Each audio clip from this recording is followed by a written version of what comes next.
மாப்ள அந்த வார்த்தைக்கு அர்த்தமும் இல்ல. ஆனா நமக்குள்ள அந்த அன்புக்கு எல்லையே இல்ல. தங்கத்தை போல ஒரு மனசோட ரெண்டு சிங்கத்தை போல நடப்போம். எப்பவும் தனக்கென வாழாத ஒரு நட்புக்கு இலக்கணம் படைப்போம்.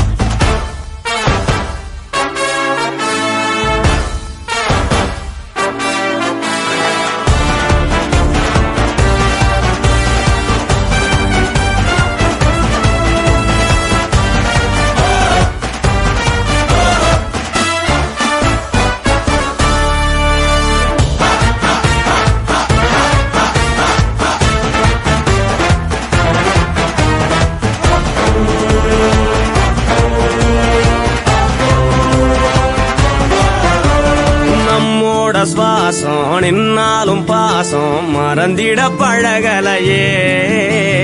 வட்டி கடை போல குட்டி போட்டு கூட